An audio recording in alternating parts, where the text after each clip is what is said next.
stars in an upcoming episode of Comic Book Men. He holds auditions for an upcoming movie. There are 4 of us on the show. Narrowed it down to one person. Who could it be, Lloyd, to star in your next production? Who is good enough? Who is talented enough to be in your next production? Tune in and find out probably October 22nd. It could only be one good man. Yeah, I think you just spoiled it. Well, the audience knew. The audience knew you were the most traumatic. Yeah, those guys can't act. They're all idiots. They're morons. Yeah. Well, they said that's exactly what they said about you. But anyway, we've got to continue with the show. Thank you, everybody. Thank you so much for coming. Thank you, guys. Men from Comic Book Men, ladies and gentlemen. Thank you. There'll be no Return to Nukamaya, aka Volume 2. Do you want to throw it open to questions? Or maybe, Natasha, you should at least say a few words about starring in... Have we reached the question portion of the evening? I have a question. Yeah, throw it open to the audience, sure. First of all, let me tell you something about myself. Number A, I have excellent people skills. Okay. Number B. Please go on.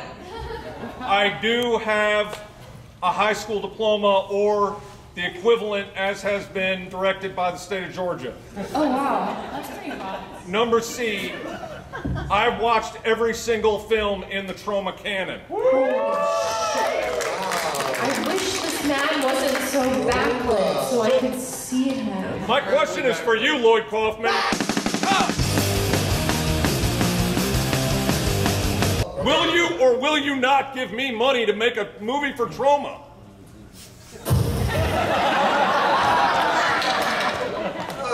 Sir, you can make a movie for Troma, but it's not necessarily that you're going to get money. It's art, man. I'm qualified. I'm more qualified than her. She's like 11 years old.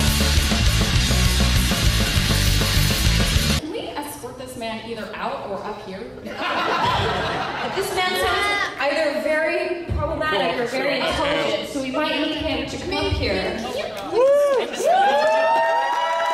Oh my God. Fidel Castro, ladies and gentlemen. Very familiar. Fidel Castro, my first graduate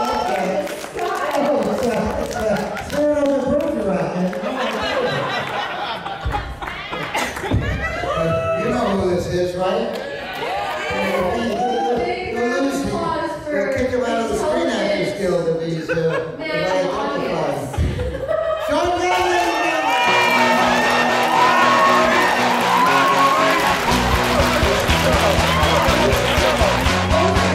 How has working through a Troma film taught you about acting? Well, I can tell you this, in one way, the biggest thing that I learned from Troma is just that making a movie was not something that was impossible. You know, that it didn't seem, you know, the idea of going, I was in acting school in Chicago in 94, was it?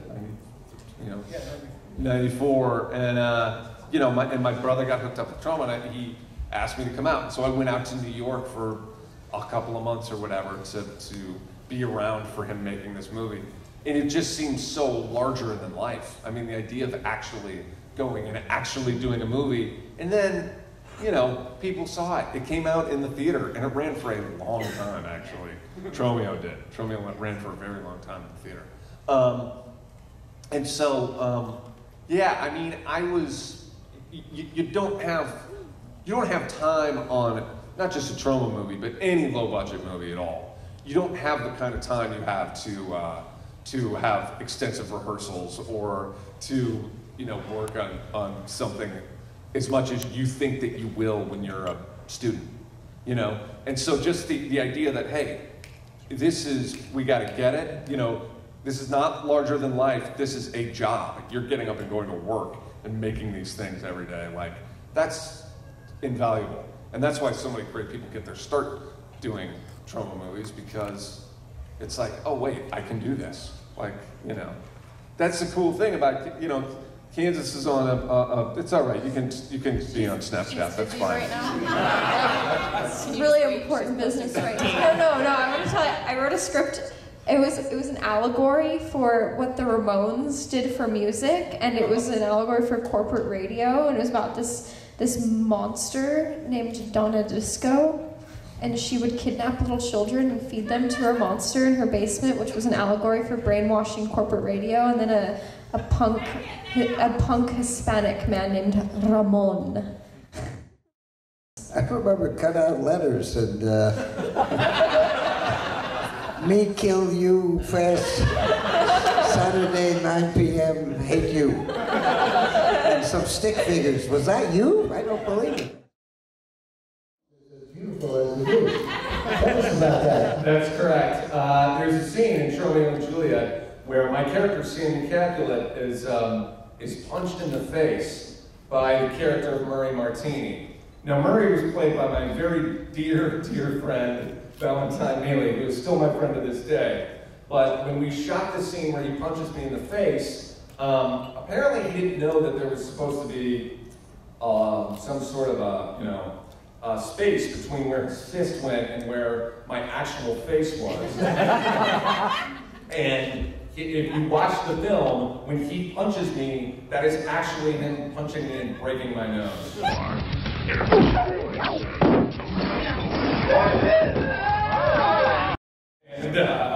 And yeah, that was a good time. And then I spent another about 10 hours on set filming the rest of the scene that day with the broken nose. Of course, the show must go on. Right? And as a coda to the whole thing, your brother insisted upon keeping the actual noise of the fist hitting your nose. We didn't put in a sound effect.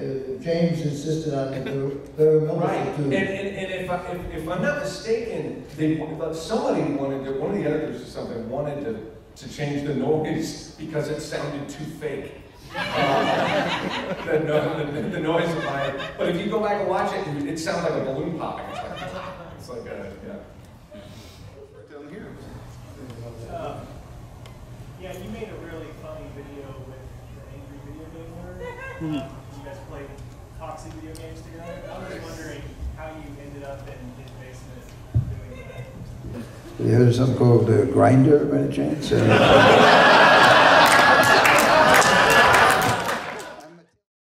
I love it. It makes me want to strip, nerd. I want to take my clothes off. Okay. I love this music. Come on. Very influential director.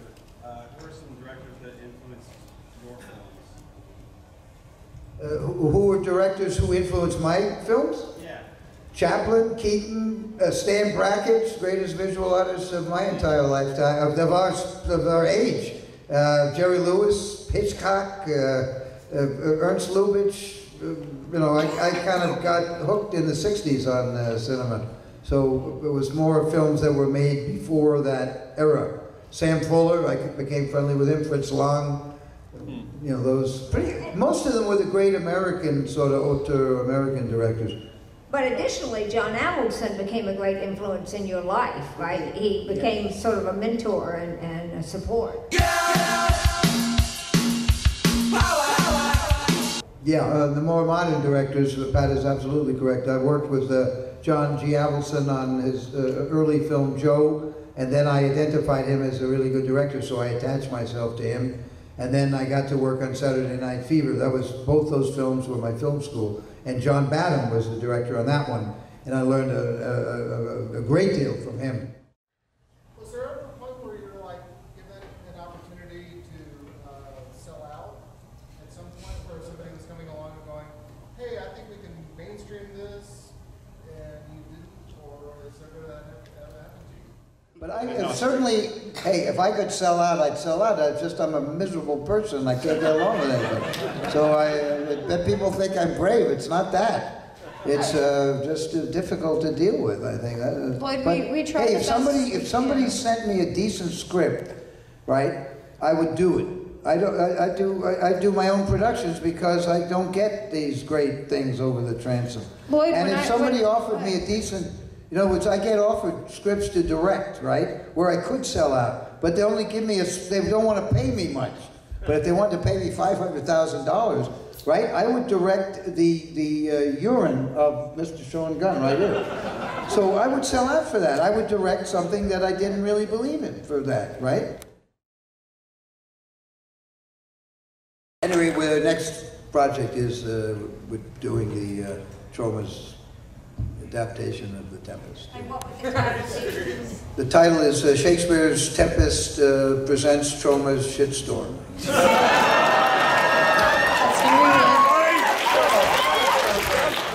If you're going to be in the arts, you have to kind of do what you feel is you, and it doesn't have to be underground. It can be in the mainstream. And James Gunn and Sean are doing it. Trey and Matt, my God, it's amazing what they are able to do.